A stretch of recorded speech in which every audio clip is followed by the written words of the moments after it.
And we got out of it with, we hope, unscathed, although my process at conventions is to go do things, do a panel, go to dinner, and then go home to my hotel room and then think of all the things I shouldn't have said. And then issue apologies. I was just issuing an apology to Daryl Gregory on the way out, and I'd already issued one to Ian Tregellis on the stairs, and I was like busily issuing all my apologies from the day before. So I'll do this reading and then I'll start issuing apologies. So, but it doesn't occur to me that I have sort of a smart mouth sometimes. It can get me into trouble.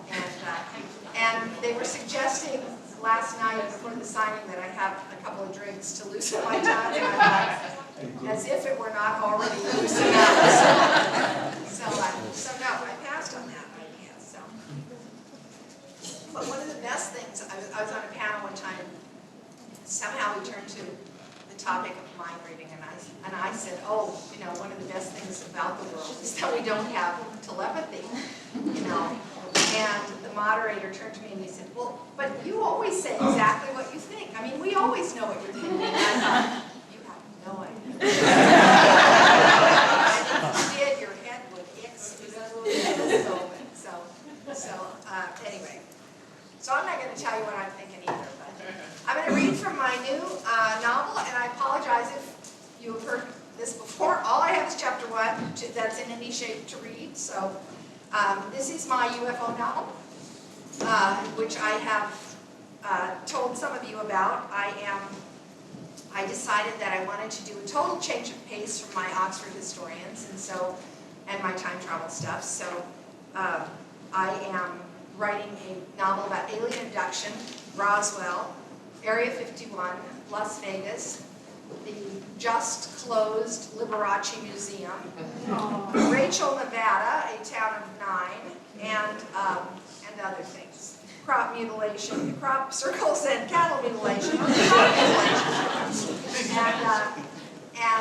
and it is of course a road picture and a romantic comedy. So, because to my knowledge there has never been an alien abduction romantic comedy before, so I think I would like to be the first person. So, plus the whole thing strikes me as just so completely silly. I have been to Roswell a number of times, and I love Roswell. It's like the tackiest place on the planet, and so I really wanted to set a novel there. And if any of you, by the way, I've issued this warning before, but a number of people have been coming up to me and saying, you're writing this novel about alien abduction, would you like to talk to someone who's actually been abducted? No. No, that would be no. So just in case you were going to ask that. Okay. Some people say I have a closed mind about this. I prefer to think that I'm still relatively sane. So, okay, here we go. The plane was an hour late taking off from LaGuardia. The toddler behind Francie kept kicking her seat, and the two high school girls next to her talked nonstop about their college plans. I don't know which dorm to apply for, the blonde said. My dad wants me to stay in the honor dorm, but it doesn't have private bathrooms. Wilson does, but it's not co-ed. Well, whichever dorm you pick, Francie thought, just make sure you get a single room. Otherwise, you will end up like me, flying halfway across the country at a moment's notice to be in your crazy college roommate's wedding. The toddler kicked the back of her seat again, making her spill her ginger ale. Thank God Mark didn't come with me, she thought. He was already annoyed enough that she told Serena yes, especially when he found out the wedding was in Albuquerque. Why couldn't they get married in D.C., he grumbled. Why do they have to drag you all the way out to New Mexico? His family's from out there, she said, even though she didn't know that for sure. All she knew was that his name was Russell Hofsinger, that he was a tech manager for the Department of the Interior, and that this time Serena knew it was really, really love. I promised her, Francie had told Mark. She was my roommate all through college. She hadn't added that because Serena's last two fiancés had been a New Age shaman and a ghost hunter, that she felt she should support Serena's marrying someone sane. Mark already thought Serena was a flake, and besides, he'd have asked, if she's already broken off 2 engagements, how do you know she'll go through with it this time? Francie didn't know, which was why she bought the far more expensive refundable ticket. It had been really, really loved with Serena's other fiancés too, and in the 4 days since she'd gotten Serena's excited call, Francie had kept half expecting her to phone to tell her the wedding was off. But she hadn't, even though Francie had kept her phone on till the last possible minute. She switched it on again as soon as she landed. There were no messages from Serena, thank goodness, but no Serena either. She wasn't in the hall outside security or at baggage claim. Serena had no sense of time, and even she couldn't be over an hour late. Francie's plane was supposed to have been in that much earlier. Francie checked the other luggage carousels and went outside to the curb on the off chance Serena was waiting for her in her car, even though she'd said she'd meet her inside. But there was no sign of her. Oh no, Francie thought, going back to her own carousel to get her bag. She's run off with a pet psychic, and now I've got to fly all that way back again. The bags still weren't in, and the toddler, deprived of seat backs to kick, was issuing a series of ear-splitting shrieks. Francie moved as far from him as she could get and still keep an eye on the carousel, and called Serena. "Oh, you're here. Great," Serena said. "I can't wait to see you, and I can't wait to have you meet Russell. You're going to love him. Where are you?" "At baggage claim," she said. "I just got off the plane. Where are you?" "In Roswell," Serena said, sounding surprised. She'd been wrong about Serena running off with the psychic. She'd run off with the UFO nut. "Roswell," she said, "the place where the flying saucer was supposed to have crashed." "The place where it did crash," Serena said. "Only the government covered it up and took the saucer to—" "Never mind that," Francie said. What are you doing there? I thought the wedding was here in Albuquerque." "It was, but then this wonderful thing happened. The rest of what she said was drowned out by the toddlers shrieking over by the luggage carousel. "I can't hear you," Francie shouted. "I said Kyle was going to pick you up. He's one of Russell's groomsmen, but his truck broke down, so you're going to have to rent a car." Which wasn't necessarily a bad thing, especially if the wedding's being in Roswell meant what she thought it did. She'd be able to make a clean getaway. And it sounded like Serena had intended to set her up with this Kyle person. Last time she'd done her best to throw Francie and the ghost hunter's best man together at the engagement party. With her own car, she wouldn't be stuck in a truck for miles with Serena's latest matchmaking prospect. "How do you get to Roswell from here?" Francie asked her. "You take Serena said, and the rest was drowned out by this toddler's supersonic wail. "I can't hear you," Francie shouted. "I'll have to call you back." "What?" Serena asked. "I said I can't. Oh, I see my bag. Call you back in a few minutes. Bye." She grabbed her suitcase off the carousel and took off for the rental car counter, hoping the toddler's parents weren't renting the car too. They were, and so was everyone else apparently. The line was nearly out the door, and there was no point in trying to call Serena or Mark. She told him she'd call him and let him know if she arrived safely, until the toddler got tired of screaming like a banshee, or someone throttled him, which several people in line looked like they wanted to do. Francie fumbled in her bag for her driver's license and a credit card so she'd be ready when she reached the counter, which, the way this line was moving, looked like it might be several days from now.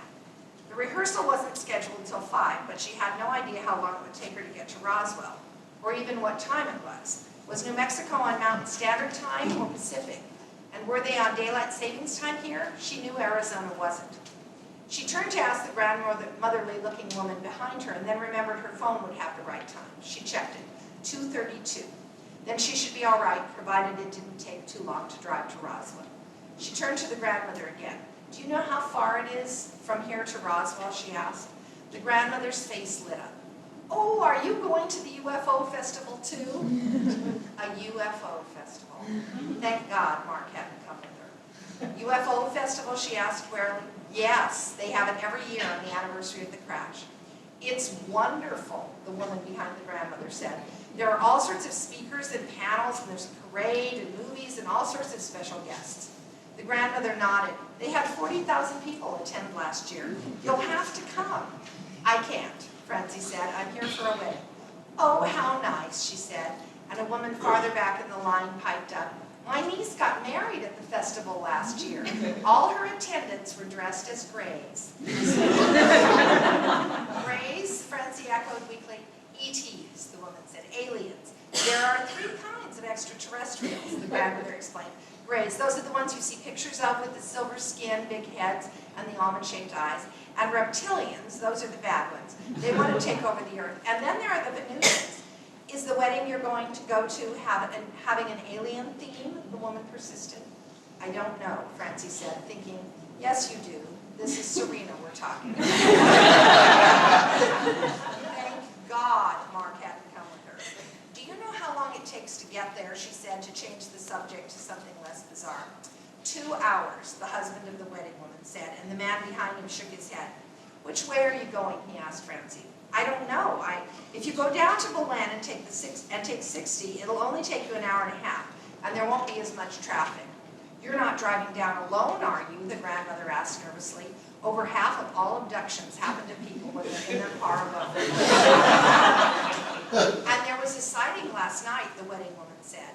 Her husband nodded sagely. It was the second one this week. Where was it, the gray-haired woman asked. Just west of Roswell, near the original crash site. They got a video of it on her camera. You can see it at ufosareal.net. A man immediately pulled out a smartphone and began typing. You're not driving down after dark, are you? Grandmother asked Francie again. That depends on how long this line from hell takes. No, I'm leaving as soon as I get my car, but I really don't think there's any reason to worry. Then you should look at this, the man said, and thrust the smartphone in. The video had obviously been shot from a partly rolled down car window. It showed darkness and then a momentary blur of light that was definitely a UFO, or an airplane, or a passing headlight, or a kid with a flashlight. But the others were all very impressed with it. It looks just like the sighting the last week of the festival last year, the wedding woman said, and the first woman's husband nodded sagely. They sense when we're talking. That's not a UFO, the lank-haired guy standing behind the wedding couple said, coming up to look over their shoulders at the video. Thank goodness, Francie thought, a ray of sanity. It doesn't look anything like the ship that abducted me. It had red lights all around it and a yellow light on top. What did they do to you? The first woman asked. I don't remember, he said. All I remember is that I was in bed and I was almost asleep when I saw this beam of blinding light and I couldn't move. I was totally paralyzed, and then the beam sucked me up into their ship, into this white room and onto an examining table. I thought you couldn't remember anything, Francie thought, looking hopefully at the counter. Surely the toddler's parents had finished renting their car by now. But they were busily filling out a thick set of forms. This is no time to apply to preschool, she thought. And after the probe, they took this long stun gun-looking thing and held it against my leg and implanted some kind of tracking device, he said. I have an implant too, the wedding husband said, or at least I did. I called MUFON and they told me to go to a doctor and have it removed and send it to them for testing, so I did. But the night before the appointment, the aliens abducted me again and removed it. Were you in bed too? No, I was driving down to Truth or Consequences. The woman turned triumphantly to Francie. You see, maybe you'd better forget about renting a car and ride down with one of us. Over my dead body, Francie. Thank you, she said. That's very nice of you, but I'm going to need a car when I get there. And that reminds me, I promised I'd call my friend back, she said. She looked up Serena's number and hit send. You haven't started down yet, have you? Serena asked. No, I'm still in line at the car rental. You're not planning on me wearing some sort of costume for this wedding? Costume? Serena said blankly. Oh, thank goodness, Francie thought. Speaking of which, when you get here, you need to try on your dress in case it needs any last-minute alterations. I can't wait for you to see it. Me neither, Francie thought, remembering the bridesmaid dresses she'd worn at other friends' weddings, but at least it wasn't a costume. I'll be there as soon as I can, she said. There's only one family ahead of me who have apparently taken the opportunity to refinance their mortgage. If you'll just tell me how to get to Roswell, I'll be able to start down the minute I get the car. Oh no, you can't do that, Serena said urgently. I need you to pick up David first. Who's David? I'm sorry. Who's David? Russell's best man. He's coming in from D.C. Francie could hear Serena asking someone when his flight was. At 3:15. But if I do that, Francie said, I won't get there till after 5 o'clock. I thought the rehearsal was at 4. We moved it to 6. We'll have plenty of time. But if the line's as bad as you say, and he has to wait to rent his car, he'll miss the rehearsal. This way you two can leave the minute his plane gets here. Which made sense. But this might just be another matchmaking thing, since Kyle the groomsman hadn't worked out. This isn't another one of your misbegotten matchmaking attempts, is it? Francie asked. No! Serena sounded offended at the very idea of it being a setup, which meant that it was. I already have a boyfriend, Francie said, who wouldn't come with you to your own college roommate's wedding, Serena said, and who thinks I'm a nutcase. You are a nutcase, Francie thought. And I suppose this David doesn't? No, he does. And he doesn't think UFOs are real either. But at least he's nice about it, unlike Matt. Mark, Francie said. David doesn't believe in anything, ghosts or channeling or anything. He's a total skeptic, just like you. You two would be perfect. I thought you weren't matchmaking. I'm not. I just don't want David to miss the rehearsal. Russell really wants him there. What? Hang on. Russell's trying to tell me something, she said. You're kidding. When? Did they get a video of it? She came back on the line. Sorry, I've got to go. Russell needs me to come look at something. David's flight number is Delta 483, and his cell number is 212. Hang on, Francie said, fumbling for a pen and something to write on. The woman handed her a flyer for the UFO festival. Thanks, she murmured. Okay, Serena, go ahead. Where was it? Serena said, and presumably she was still talking to Russell because she could hear a man's voice saying, 15 miles west of Roswell. Just like last night, Serena said. Wouldn't it be cool if... Serena, Francie said firmly, I need his number and tell me his flight again. Sorry, Serena said. She recited the numbers and Francie scrawled them on the back of the flyer. Call me as soon as you got him, Serena said. Bye. Wait, what does this David look like? And what's his last name in case I need to page him? Haley, she said. He's really cute. Tall, dark hair, very buttoned down. He'll probably be wearing a suit. I've never seen him in anything else. You're kidding! Channel 5 got it on video too? Serena, Francie said, I need you to give me directions to Roswell. You know what they'll say, Serena said, that it's a hoax somebody at the festival cooked up. The government's determined to keep the truth from this was hopeless. I'll call you when David Haley gets here, Francie said, hung up and got directions from the grandmother. No, no, no. It's shorter to go down to Magdalene and over, the wedding woman's husband protested. But that's where the sighting was, the woman behind him said. You don't want to go that way and run the risk of being abducted. Luckily, at that point, the toddler began shrieking again, making further discussion of abductions, probes, and implants impossible. She put David Haley's number into her phone and handed the flyer back to the grandmother. No, no, you keep it, the grandmother shouted over the toddler's screams. It might come in handy. Can't those parents do something about that child? They couldn't, but the agent could. In moments, the family had the keys to a car and were out the door, and it was miraculously Francie's turn. They were all out of cars in the economy, small, and mid-sized categories. You should have made a reservation, the agent said reprovingly. We're really busy because of the UFO festival. How about a flying saucer then, Francie asked. No, we don't have any of those, the agent said seriously. We have an Infinity QX at $500 a day, or a Volvo convertible at $600. The Infinity has heated seats, just what I need in Albuquerque in July. I'll take the Volvo, she said, hoping she could talk David Haley into splitting the cost. Is there any way we can expedite this? I have to meet someone. Sure, the agent said, and produced forms for accident, liability, key replacement insurance, roadside assistance coverage, GPS rental, and buying a tank of gas up front. By the time Francie finished filling all of them out, it was nearly 3, and she decided she'd better go up and meet David Haley before she picked up the car. She lugged her bag back upstairs and checked the arrivals board to make sure it was on time. It wasn't. The flight was flashing delayed and showed a new arrival time of 3:35, of course. But it was only 20 minutes late, and that would give her a chance to grab lunch. She hadn't eaten since a bagel and coffee at LaGuardia.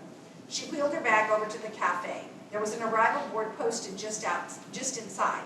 The flight now said 4:10. She called Serena to ask her if she should still wait. Yes, Serena said, we can push the rehearsal back to 6:30. But if the flight's delayed again, we won't be able to make it in time. These people I talked to said Roswell's 2 hours away. Oh no, it's only an hour and 15 minutes at the most. Do you know how to get to the church? course I don't know how to get to the church, Francie thought, annoyed. But on the other hand, it was a good sign that the wedding was going to be in a church. You better give me directions. Okay, when you come into town, you take Main Street to Tilden. What do you mean that's blocked off? She said to someone, and after a long minute came up back on the phone. I'm going to have to call you back. All these streets are blocked off for the festival. And who? Russell's trying to tell me something. Call you back. She hung up. Francie looked around for the waitress. Excuse me. They're pretty slow here, the woman at the next table said. I couldn't help overhearing you say something about Roswell. It isn't 2 hours away. It's at least 2.5. And with all the traffic for the festival, it's likely to take longer than that. She came over and sat down across from Francie. Are you going to the festival too? No, Francie said. Oh, you should. James Chambers Nodler is going to be there. He wrote Aliens in Our Midst. It's all about how the government covered up the alien crashes at Roswell and the Marfa Lights and why they kept them secret and how there are extraterrestrials among us right here, right now. And they have disguised themselves as the UFO nuts, Francie thought. Excuse me, I need to go check the arrivals board to see if my friend's flight is in yet, she said and started to stand up. You don't have to do that. I've got it right here on my smartphone. She worked with it for a moment and then turned the screen so Francie could see it. Flight 483 was now scheduled for 4:30. And the book tells how they're secretly planning to take over the world and enslave everyone. Nodler thinks they may time the invasion to coincide with the festival, when all the UFO investigators are occupied. He thinks the sighting last night may be the first wave. She took her phone back and began typing into it while Francie looked in vain for the waitress. Here's the video Nodler took of it, the woman said. She showed it to Francie. This time it looked like the moon rising, which no doubt it was. This is only a scout ship, of course, the woman said, not a battle cruiser. Those are disguised to look like airplanes. Can you call up the arrivals board again, Francie asked. Sure, the woman said. Flight 483 now said 5 o'clock. You can tell the battle cruisers by their contrails, the woman said. They're full of chemicals to hypnotize us into thinking UFOs aren't real. Oops, looks like my friend's flight is in, Francie said, handing her the smartphone back. Gotta go! And fled out to the waiting area, across it, and into an empty corridor. She called Serena. The flight's been delayed again, she told her. It doesn't get in till 5:30. It doesn't matter, Serena said. David phoned. He had to take a later flight, a red-eye. And what exactly were you going to tell me, Francie thought. I feel really bad about it. Driving down together, you'd have had a wonderful chance to get to know each other. No doubt. 2.5 hours stuck in a car with a UFO nut who no doubt had a video of last night's sighting he had downloaded from the internet. I should be grateful, she thought.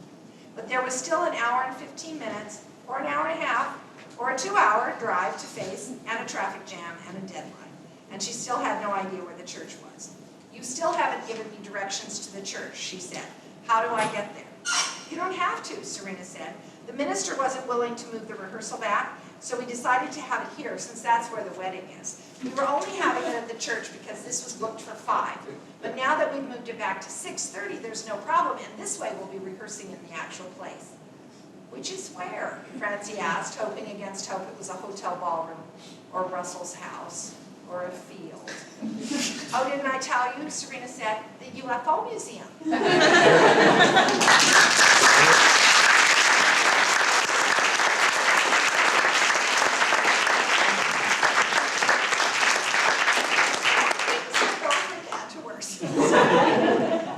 So anyway, it's actually 3.5 hours to Roswell. Yes? How fast can you write? How fast can you drive? I know, it's farther to Roswell, much farther to Roswell. So, How fast can you finish the book? how fast can I finish the book? Yeah. Oh, you have to be kidding. I'm sorry, I don't understand the question. I'm hoping this one doesn't take 8 years, you know, but I'm working on it, and who knows how long it will take. But I'm almost done plotting the whole thing, so, and then at that point then, I will start the writing of it, and it will be, I have the first couple of chapters written. It will hopefully progress fairly fast, but we'll see. So, and as I told some of you who came to my guest bar thing, that I can't guarantee you anything about the story except that Monument Valley will be in the correct place. And it isn't in the correct place in any Western movie you've ever seen. So I will either A, put it in northern Arizona where it belongs, or B, explain to you why it's been moving around. But I've always wanted, I don't know if you guys are friends of the road picture, but the road picture where people are thrown together and you keep picking up strange, companions and they all have an adventure. Not a Thelma and Louise where you throw yourself off the Grand Canyon adventure, but an adventure and get to know each other. I've always loved those movies, and thank you. And I love the whole genre of what's going to happen. So poor Francie, she's just going to have it.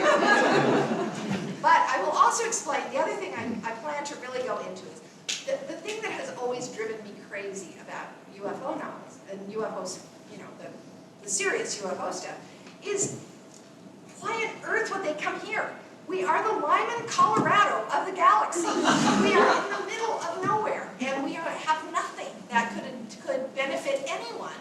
And so I'm sorry, I don't buy the gold thing, and Cowboys and Aliens. I'm sorry. And so you have to, and they always have them coming to, eat us. Well, surely there are people closer to where they live than they can eat, or coming to enslave us, or coming to steal our women, which is like coming, us going to Africa to steal the rhinoceroses for sex or something. I mean, there's just so,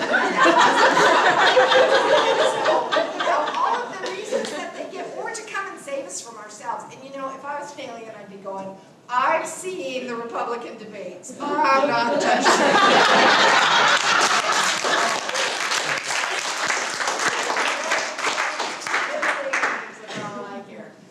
So none of those reasons have ever made any sense. So I tried to come up with an actual reason why aliens might come to see us, and have some fun along the way. And my heart was recently broken because the Liberace Museum just closed, which was supposed to be a major scene in my story, but which now, unless they reopen it in one of the casinos, which they're talking about doing, I will have to move over to someplace else, like Tropicana or something. So, but I'll work it out, and then I'll write this book. So its working title is The Road to Roswell.